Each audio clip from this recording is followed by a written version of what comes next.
Talk about hard work, whether it's bagging sand or pushing a pallet. People are coming from all across the state to help out here in Fargo-Moorhead, and they say they don't mind lending a helping hand. The other big story here tonight at MSP, the new TSA regulations, full body scanners and enhanced pat-downs. People that we talked to tonight said security, though, for them has not been a problem. Taking $5 billion out of a $36 billion budget is no easy task. We could see some state parks lose funding, property taxes could go up, and we could see some hours cut at public buildings. Lawmakers right now are pushing a very tight deadline, only 30 more hours to pass a bill that would fund the government through the rest of the year before the government would shut down. First, a fight between the tech giant Apple and a company based right here in Seoul, South Korea, Samsung. Luckily, don't have the flu yet. Good. There is a new way to combat. Actually, not new, but kind of new here at SCSU.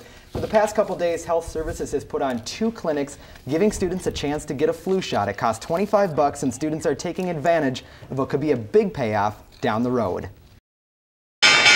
Opening bell on Wall Street. Each day's beginning to an unpredictable ride.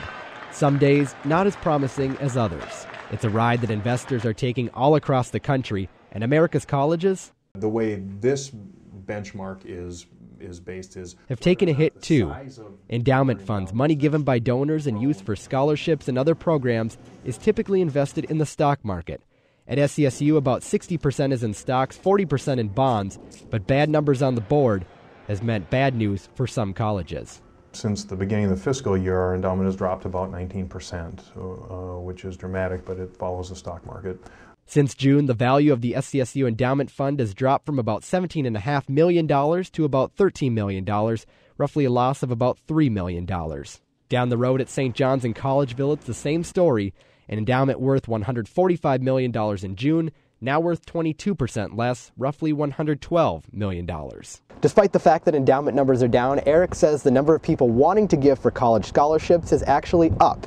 That's good news for incoming freshmen and people looking to come to college next year. As far as I know, completely on track. And at the high school level, money for college-bound seniors hasn't gone anywhere. We have like the same organizations that give us the same scholarships, and so we are right on track with where we have been. Don says at this point it's still early to tell, but so far universities are still giving significant scholarships. A sigh of relief for parents, especially those with money in the market. We do have some parents who are starting to plan ahead and say, okay, where do we start to look? Back at St. Cloud State University, Eric is optimistic, saying looking at the situation through a long-term lens is key. It may be some time before those gifts pay off.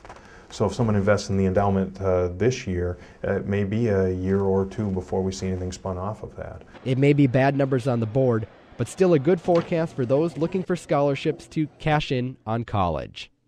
Kevin Hurd, UTVS News. His name is Oscar. Some may call it the most precious sale of the season. We're just gonna hold it now. I think that it's been a really long, stressful day for everyone. An early Black Friday at the Tri-County Humane Society, cats looking for a home being offered for just $10 over 8 hours. Oh, it's about a $400 package they're getting for $10 because the spay and the neuter alone is usually between $80 and $200. That sale brought in people like Pam Payne and her kids looking to bring home a furry friend on the cheap. When you get here and you see all the other cats, then you're like, oh, maybe. Tons of felines vying for attention, some a little more excited than others. Ouch! She's not coming out. Ouch! Lucky for them, many found a family quickly. Talk about a Black Friday special at 0% financing at 0 down. 15 cats found a home within the first hour and a half. Compare that to about 3 adoptions each day. By 2 o'clock, most of the cages were empty, some still with food, water, and newspaper, even in an overflow cat room set up just for today. A good sign that this sale so far was a success. Financially, we have to see what kind of impact it's going to have getting only $10 per cat, but if we can get them in and out of here without them getting sick and having to treat them and care for them while we're treating them, hopefully we might, it might balance out. Davis says the Humane Society will likely do this type of thing again. There are still many cats looking for a home. But after 8 o'clock tonight, this one-day sale comes to a close. The Black Friday sale where 2 can go home happy. Kevin Hurd, sctimes.com. Thanks very much for joining us online. My name is Kevin Hurd from sctimes.com, out here at 35th Street North in Sartell near the Blackberry Ridge Golf Course in the Blackberry Ridge Estates neighborhood.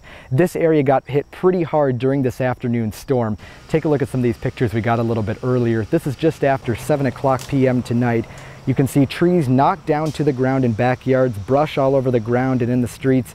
And take a look at this. At this home, the tree was actually uprooted from the ground. You can see the wind really tore through this area, leaving piles of branches and whole trees all over the place. Neighbors told us what it was like when the storm blew through. Take a listen. I saw just sheets of rain coming down sideways. The sky was black. It was very, very dark and extremely loud. It sounded like a freight train coming through. Yeah. I thought it was probably a tornado, but I'm not sure. It sounds like it was straight line winds. This is my parents' house. They are cleaning up the tree that fell between my father and I's vehicle and the driveway. It snapped, fell across and landed right between our vehicles and did a little bit of damage to both vehicles. It is worth noting we saw one house where a tree fell on top of it. Dan Anderson and his family have been living there for about a year and a half. They heard and saw the trees come down during the middle of the storm. Here's what they had to say. You could hardly see outside, and all of a sudden you could just see the trees moving over here, and pretty soon we heard a thump, and sure enough, had one go down. I told my wife right away, we got a tree down on the house. Then we went down the basement because I'd never heard any sirens. We didn't have a TV on at the time, so just watched outside the back window and watched a few more of the trees in the backyard fall. Crews showed up at the house about 10 minutes after we talked to them to remove the tree, something they call a small operation. Oh, this is small, real small. Small? The other trees we were taking down in the area are probably this size, a lot of 8, 9, 10 trees down in the yard. I would say we're probably 2 or 3 we'll try to get done yet. I'll be back tomorrow, probably 2 or 3 weeks, easy storm cleanup here. Residents got a good start on the cleanup around here tonight. Temperatures outside actually very nice right now, not a cloud in the sky, but it is clear this is more than a one-night project. A lot of residents around here are going to be cleaning up the damage for the next couple days. In the Blackberry Ridge Estates neighborhood in Sartell, Kevin Hurd, sctimes.com. Tonight on UTVS News, Minnesota Democrats have a plan in mind. The only problem, getting Republican approval. The Transportation Department has opened an investigation into possible brake problems on the 2010 Toyota Prius. The National Highway Traffic Safety Administration says they have received 124 reports from consumers. Well, there's an unusual new turn in the Tom Petters case. The bankruptcy trustee, the one who's in charge of Petters' bankrupt estate, is going after some of Petters' former employees, such as his personal assistant and other top executives. We've had our eye on the athletics department, seeing how they are trying to get out of their budget deficit. And last night, Jordan Winand attended the referendum meeting. He joins us live now in our newsroom. Jordan? All right, again, Jordan Winand in our newsroom. Jordan, thanks. A St. Cloud man will be spending the next 12 and a half years behind bars for attacking the same woman twice earlier this year. Police say 27-year-old Jeffrey Means Jr. was charged with 1 count of attempted murder and 1 count of domestic assault. An online auction will be held along with that event, too, and that auction opens up tomorrow.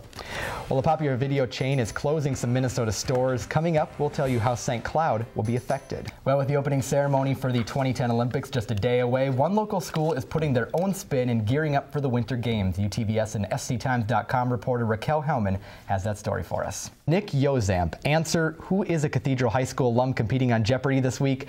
The 20-year-old, now a student at Washington University in St. Louis, is one of 15 students competing in the college championship, and he will be advancing to the semifinals, Jen, next week. $20,000 could buy you a trip to Florida. Get out of this winter weather. I was going to say we could sneak away all the time. $20,000 will buy you lots of trips. So far, Twins pitchers had broken 180 bats. That means 18,000 trees will be planted next spring. Well, some good news for the Minnesota Twins then, and good news for the environment too. Absolutely. Gotta love that, but not the best news in terms of playing last night. Kind of a bummer for the Minnesota Twins. Yes, that was a heartbreaker, but